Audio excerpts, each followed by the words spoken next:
Hello friends, how's it going? It's me, Betty Jean. Today's video is going to be my monthly favorites. These were my favorite things from the month of February.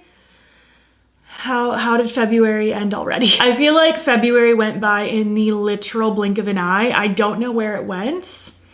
But we're in March now, so happy March. Let's talk about my favorite things for February. I just love doing favorites videos. I love kind of rounding up the things that stood out to me the most in the month and chatting about them with you guys and seeing what your favorites were, and it's just such a fun, happy, wholesome time. Before we hop into this favorites video, I did of course film this look. It should already be up on my Instagram and TikTok and YouTube Shorts by the time this video goes up. As far as my accessories today go, these earrings are from Grateful Life Designs, and this necklace is Ana Luisa. So yeah, without further ado, I just wanna hop in and start jabbing my jaws about all the things that I loved in February. I have quite the variety here. I have some makeup, I have some snacks, I have some books, I have some clothes, and I'm excited to talk about them with you. Let's go with makeup first. First things first, and arguably my #1 favorite of the entire video, it is the Glaminatrix Cheek and Lip Flushers. I'm obsessed with these. I will say I don't love them on my lips. It's just not my favorite texture, but these are absolutely outstanding on the cheeks. I'm wearing Gentle today. I've been wearing these every day since I got them. They are so insanely good. We have so many cool colors. Let's do a quick swatch because I'm excited about them. That one's Gentle, just like a really cute kind of soft neutral pink. Petal right here. This one's a little bit more of a bright peach. We have Sunny, which is in orange. Oh, it's so cute. Like a perfect like peachy apricot-y orange. Poppy, which is a very vibrant kind of like pinky reddish coral. Oh, it's so good. That's gonna be like my top for summer. I can see it now. And Lavish. This one might be my favorite one, just because I love like a terracotta, brownish, orangey-ish kind of blush. I think it's so, so pretty. I'm obsessed with these. They are such a good liquid blush formula. They blend onto the cheeks so beautifully. They have really good pigmentation, and I am just obsessed. Like, these have the potential to be my new favorite like liquid blush of all time. I think these are so good. I might like them more than the Rare Beauty ones. Keeping with face stuff, I have to shout out the Celestial Lights highlight palette from Fantasy Cosmetica. It's just so, so, so pretty. I love it so much. I'm wearing the pink shade all over my face and a little on my eyes today. It's just so good. Glossy and amazing, and I just love them. I literally cannot get enough. This is part of the Wizard collection from Fantasy Cosmetica, and this is just such a great palette. My only qualm is it arrived a little crumbly, so I'll never be able to travel with it because I don't want to risk it breaking more. But this is stunning. I just love how glossy and shiny they are.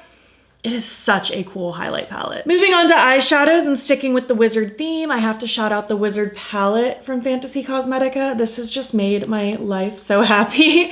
I think it's beautiful. I love blue, and I love this kind of blue pale yellow combo. And there are just so many beautiful, lovely shimmers in this palette. They're just so, so pretty. I love them. I cannot get enough of this. This is, I think, my second favorite palette from the brand if I had to take a guess right now without looking at all of them in a row. I think Druid continues to be supreme, but the Wizard, it's up there. I just love Fantasy Cosmetica's formulas. The mattes are so pigmented and rich, and the shimmers are amazing, and I feel like I just fall more and more in love with the brand as time goes on. They are one of my absolute favorites, and I love that collection. So there were a lot of really, really good palettes this month. Like, I probably could consider all of them a favorite that I tried this month. I decided just to narrow it down to 2 so I don't sit here babbling for 5,000 hours. But I've also been really, really happy with the Groovy Garden from Ensley Rain. It's super cool. I love this kind of, I don't know, retro 70s, 60s kind of vibe. It's so pretty. I love these colors together. And I feel like this is one of those palettes where it keeps growing on me the more that I use it, the more that I look at it. I think it's so cool. I love all this grungy warmth. I love the pops of the pinks and the oranges. And I love these grungy yellowy oranges and the teals, and then these shimmers, Let me just talk about these shimmers. They are so pretty. Are you absolutely kidding me right now? These are so shiny and so pretty. Like, these two at the end are so show-stopping. What a cool palette. The whole collection they came out with was pretty cool, but the palette is definitely the star of the show for me. It is my favorite. It is so stinking pretty. Let's move on to lips now, and I think that'll round it out for makeup before I move on to other things. Freck sent me a package with the Makeout Club pencils and lipsticks, and I've been so incredibly impressed. I'm actually wearing a combo today. I'm wearing the No. 6 pencil with the Legend lipstick on top of it, and it's just such a beautiful kind of plummy brown. Super lovely. I love the textures. These lip pencils have potential to become my favorite lip pencils, if I'm being honest with you. They're just so creamy and blendable, and I feel like they look so beautiful. I love the way they glide along the lips. I think these colors are really cool. I would love to see this color range expanded even more, because these are all quite warm. I would like to see some cooler toned ones as well, but these are beautiful. I think this was a great start for this launch, and I just want more. I just want more. And these lipsticks I'm pretty impressed with too. They're like soft blur kind of mattes type lipsticks. They're super cute. I'll just give you a quick swatcheroo. This one's Legend, the one that I'm wearing right now. I feel like they have pretty good pigmentation, but I feel like you can also kind of like sheer them out if you want a little bit more of a blurred effect, or you can build them up to be a really nice opacity. This one is The Moment, kind of a cute pink. Love that one. And then Shy Hottie is probably the one that I'll wear the most. Kind of a warm, grungy brownish neutral. Totally up my alley, but I really like this launch. I didn't think I was gonna be as obsessed with it the way that I am, but I cannot stop reaching for these products over the last few weeks, so I feel like I have no choice but to talk about them. Let's move on to some clothes now, and unfortunately this launch is no longer available. I've talked about it multiple times on Instagram and my channel, so if you've missed it, I'm sorry, but I always say, please go follow Book Babe Designs on Instagram if you want to keep up with future launches. She's actually about to have a really cute mug launch in a couple days with some of her designs, and I'm so excited. I'm probably gonna get a couple, but I did want to shout out the shirts that I got for her like romance tropes bookish launch for Valentine's Day. She kept it going up until like I think literally a couple days ago, but I still want to share them. This one is the Slow Burn Book Club. It's got the cute little car. I love the teal and lavender. I think it's such a cool combo. This one is the Romance Readers Motel. It's just so cute. I'm obsessed. This one is the Villain Lovers Club. I love the skull cherries. It's so cute. And then the last one of this launch, yes, I bought all 4 of them,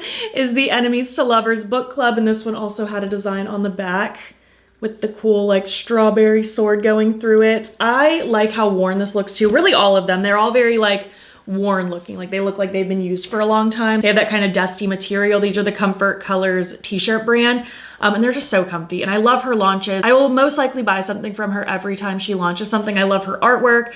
I love her bookish designs. It's just always so cute, and I will forever shout her out. So she's one of my favorite places to shop at the moment. I guess on the topic of books, I can give you a couple of my top favorites.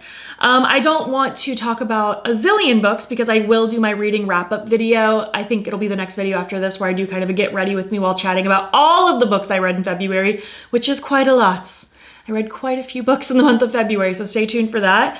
But I did want to share just my top favorites. First being, without a shadow of a doubt, the tandem read of Empire of Storm and Tower of Dawn. This is the, I think, 6th and 7th books, or 5th and 6th. Of the Throne of Glass series. These are the 2 that lead up to the finale. And some people like to tandem read them, which means reading them at the exact same time, because these are technically taking place at the same time in the story. It's just different perspectives of what's happening with different characters. And really starting with, I think the 3rd or 4th book, Heir of Fire, you're already getting these different perspectives from different characters because it's all in 3rd person. So you're constantly getting different things happening.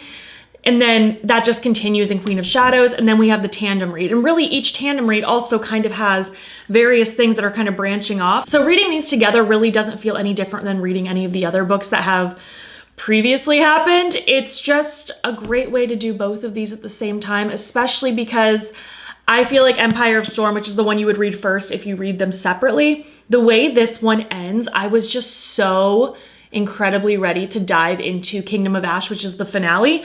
And as much as I loved Tower of Dawn, I cannot imagine going back in time and reading through this story. It was so good reading these at the same time. I literally just Googled a Empire of Storm, Tower of Dawn tandem read guide on Google, and I clicked the first link.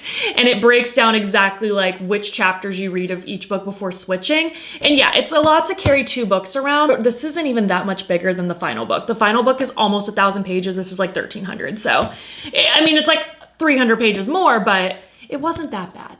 And I loved it. I loved every second of this. I felt like with the tandem, I was reading between them so incredibly fast, just switching between everything. And I know I'm being very vague on anything that happened. This is a fantasy series in case you're new, but I don't want to give anything spoilery because this is deep in the series. But I just want to say I definitely advocate for the tandem read if you are in this series and you're debating it. I loved literally every second of it. Like both of these were a solid 5 stars for me. I was obsessed. I'm currently reading Kingdom of Ash. I'm about 1/3 of the way through. I'm hoping to finish that within the next couple of days. I'm loving it as well. This is just such a beautiful series. And then one more book that I figured I would shout out, One True Loves by Taylor Jenkins Reid. This one was almost a 5 stars for me. Like I'd probably give it like a 4.5 or even 4.75. I've been wanting to read this for so long because the synopsis of it sounded so interesting. It's basically, we have our girl Emma. She got married to her high school sweetheart. They were living life, doing their things. At age 25, he ends up going on an adventure on a helicopter. Helicopter disappears. He's presumed dead. Fast forward a few years, she reconnects with a friend from her past. She gets involved with him. They form a deeper bond. They get engaged. Who calls her up on the phone but her original husband? So it's basically like, what path am I supposed to take between these two guys? Because she has so much love for both of them. And it was so good. I read this on the plane ride home from Montana and I read through it so quickly. Like I think my total reading time had to have been less than 4 hours. I zoomed through this. It was such a fast-paced read. I was so interested in what was going to happen next. I had no clue who I was even rooting for. Like at some points I was rooting for the husband. Sometimes I was rooting for the fiance. Sometimes I just wanted her to start over and pick neither of them. It was so good. I loved this. I thought this was amazing. So yeah, wanted to shout this one out too. I know there's a movie according to the book. I didn't know that until I saw that little label on the book. But now a major motion picture. I think it's on Hulu. I'm gonna watch it. But I'm nervous I'm not gonna like it as much as the book because I mean, that's usually how it goes. But I am planning on watching it at some point. If you've watched the movie of this and read the book, let me know if it's worth a watch, please, or if I just shouldn't bother. Because I watched the trailer and one of the things that already bothered me is her hair is not correct. Which I know is so stupid, but it's not correct. All right, I got snacks. I have a couple snacks that I've discovered in the last month that I now think I can't live without. They have to remain in my pantry for all of eternity. They are such quick grab and go yummies. They help satiate the sweet tooth and they also are packed with protein, so they help keep me full for a while, which I personally need because I'm constantly doing stuff. I'm constantly working or doing this or doing that. And I thrive on little snacks that will keep me going for a while, and these have been great. I think my favorite of the two is this Lenny's and Larry's Cookified Bar. I used to eat the Lenny's and Larry's cookies a long time ago. They're like vegan protein cookies. But I just kind of stopped. I don't know why. It was something I used to eat a long time ago. And I discovered these recently. I was just perusing Target at their little protein snacks section. And I found this and I was like, that actually looks pretty darn tasty. These are also vegan and it has quite a bit of protein in it. 12 grams, I mean, not an absurd amount, but it has a good chunk of protein to help give me a little boost, fill me up nicely. And this tastes so good. It tastes like a cookie. Like it doesn't taste like, it makes me sick thinking about it. I hate protein bars that just like, I'm forcing down my throat because it tastes so thick of protein. I cannot stand it. It's like almost impossible for me to swallow if a protein bar is too protein tasting. It's just so nasty. This does not do that at all. It doesn't even have that much sugar either, which I love, which I'm not like a health snob by any means, but this has been a great little snack, little boost to add to my days. And also, I wanted to try these. I saw somebody on Instagram who I can't remember where I saw it from, but somebody talked about this and I was like, I'll grab these too. Actually, I think this is what prompted me to go to the protein snack section at Target. So I saw someone talk about these and then I saw those bars. Full circle moment, but it's the Quest peanut butter cups. These are so good. They don't taste exactly like Reese's, but they taste pretty similar. I gotta say, pretty similar. 11 grams of protein, less than a gram of sugar, but they're really tasty. They, again, don't taste like protein. They still taste sweet. They taste peanut buttery chocolatey, which I love. I love peanut butter chocolate. I don't know if these are vegan or not though. These ones in particular aren't vegan, but they are really tasty. So if you're looking for just kind of a sweet little treat to add to your pantry for some snackage and you want something that has maybe a little bit of protein, maybe you're trying to add more protein into your diet, I love this. I've been trying lots of protein snacks lately. I'm just trying to gather all the snacks that fuel me and give me good little bites throughout the day. And I'm having good luck so far. And that's where I'm gonna end it here. Thank you so much for watching my favorites video. I would love to hear your thoughts. What were your favorite things from the month of February? Food, makeup, movies, TV shows. What's going on? Have you been watching anything lately, by the way? I've been watching the newest season of Love is Blind and I'm obsessed. It's so unhinged and I love it so much. If you made it to the end of this video, leave your current favorite emoji. And if you like this video, please give it a thumbs up. It helps my channel out a lot. And if you're not already, you can follow me over on Instagram. I'm battybean there as well. You can also subscribe. I'm posting most days over here. And you can join my channel memberships. The link to sign up will be down below. You'll get fun little perks, including a members only video once a month, which I believe this video is getting uploaded on the 1st, which is the day that I ask my members for their suggestions on what I should use in this month's video. So now's a great time to join. Thank you so much for watching, and I'll catch you in the next one. Okay, bye.